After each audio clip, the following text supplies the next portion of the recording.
Dia sedang berdage jam berapa maghrib? Oh, banyak yang tak sholat maghrib ini. 6.30.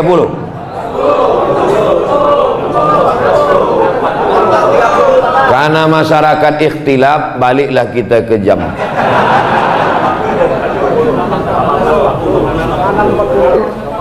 Yang mananya waktu maghrib ini? Tak mungkin 16.40, 18.40. Kalau 18.40 maghrib, berarti sudah boleh sholat sunat isyraq jam 6.40. Itu aja patokannya. Asal berubah di sini, berubahlah isyraq. Isyraq itu waktu terbit matahari setelah lewat 12 menit. Waktu terbit matahari tak boleh sholat, karena ada 3 waktu yang dilarang sholat. Terbit matahari, tenggelam matahari, tergelincir matahari. Terbit matahari, tenggelam matahari, tergelincir matahari. 3 waktu itu dipakai orang kafir musyrik jahiliyah menyembah Lata, Uzza, Manat, Hubal, Jibti, Taghut, Naham. Maka tak boleh kita sholat. Kenapa begitu? Waktu terbit matahari, matahari itu bulat.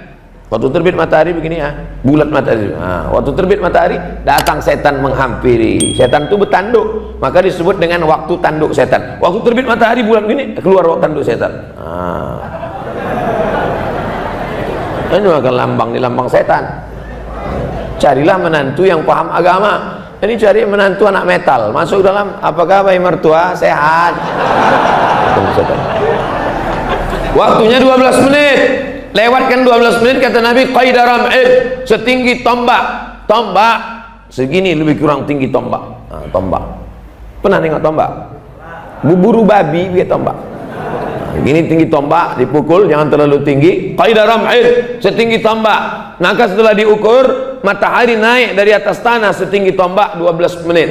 Payah menghitung kira kapan, mudah saja. Kalau waktu maghrib 18.40, sholat sunat isyraq sudah boleh dilaksanakan jam 6.40. Artinya apa?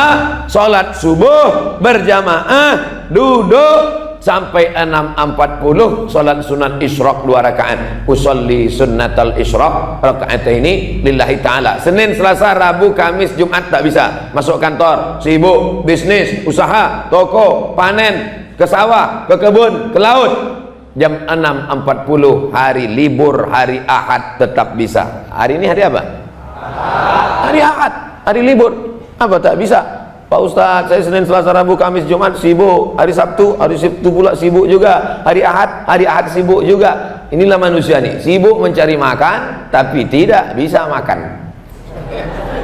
Aneh manusia nih, sibuk mencari makan tapi tak bisa makan. Duit banyak tapi tak bisa dinikmati. Semua makanan ada, gulai kambing ada, asam pedas baung ada, ayam ada, kepiting ada, udang ada.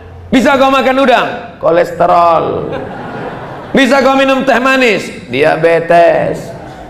Nasi pun tak bisa dimakan lagi, karena nasi sudah mengandung gula, bersemut.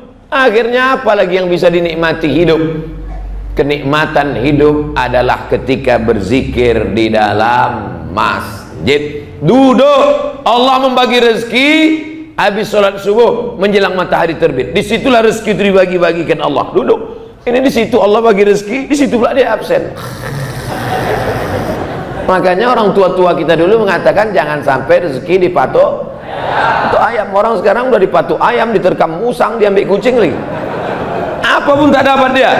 Oleh sebab itu maka usahakan dari habis sholat subuh sampai jam 6.40 duduk berzikir. Ada ustadz, buat pengajian. Tak ada ustadz, baca Quran, berzikir, subhanallah, alhamdulillah. Mengantuk kali Pak Ustadz, duduk aja sampai telungkup, batal wudhu. Karena kalau telungkup keluar angin dari belakang. Oleh sebab itu maka duduk berzikir dengan Allah hatta tatul ansam, sampai terbit matahari. Saya suka menengok kaligrafi di masjid kita ini karena ada terjemahnya. Ala bizikrillahi tatmainnul qulub. Ingatlah hanya dengan Allah hati menjadi tentram. Ada semua ayat-ayat, ada terjemahnya. Kadang di masjid-masjid lain banyak juga ayat tak ada terjemahnya. Semua jamaah memuji, cantik kaligrafi ini Pak Ustaz, mantap. Apa isinya? Entah. Ditulis Abu Bakar, Ali langsung. Abu Bakar, Umar, Utsman, Ali. Kenapa ditulis Abu Bakar, Umar, Utsman, Ali? Untuk membedakan dengan masjid Syiah. Syiah tak mau menulis Abu Bakar sama Umar. Syiah tak mau menulis Abu Bakar, Umar, Utsman, langsung ke Ali saja. Itulah maka mengapa ditulis. Mana tahu nanti anak nanya, ya, kenapa ditulis Abu Bakar ya? So aku tanya dari dulu dah gitu dah. Karena Syiah tak mau mengakui Abu Bakar. Kata Syiah, Abu Bakar sama Umar sama Utsman ini penjahat yang merampas khilafah kekuasaan Ali. Maka Abu Bakar, Umar sama Utsman ini kafir, kata Syiah. Orang Serdang Bedage ini Syiah apa Ahlus Sunnah? Ahlus Sunnah.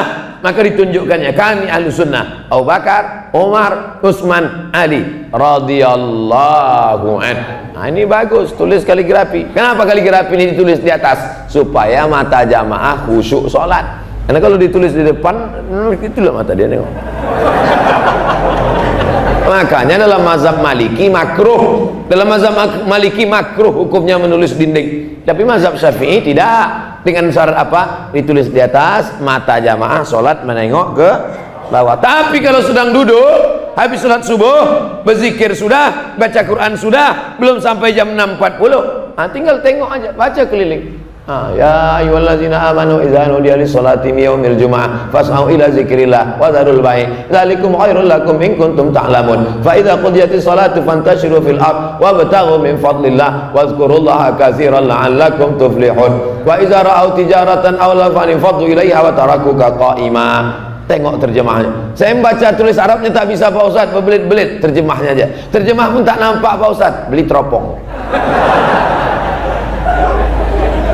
Ini semua untuk berzikir mengingat Allah. Pintu manapun yang kau lewati, pintu ini semuanya ada pesan-pesannya. Pintu ini yang kau lewati, ala bizikrillah tatmainnul qulub. Banyak-banyak berzikir mengingat Allah, hatimu akan tenang. Surat Ar-Ra'd ayat 28. Pintu ini yang kau lewati, wa innaka la'ala khuluqin azim. Akhlak engkau yang paling hebat wahai Muhammad. Allah tak puji dia karena tahajudnya banyak, Allah tak puji dia karena hartanya banyak, Allah puji dia karena akhlaknya. Sesungguhnya akhlak engkau yang paling hebat ya Muhammad. Surat Al-Qalam ayat 4. Keluar dari belakang menjadi orang yang bersyukur. La in syakartum la azidannakum. Kalau kau bersyukur kau akan ditambah Allah nikmat. Wala in kafartum, tapi kalau kau kafir kufur, inna azabi lasyadid. Azabku amat sangat keras. Yang pertama, ilmul ulama. Ini adalah ulama ini yang menulis-nulis ini ulama. Ulama bidang apa? Kaligrafi.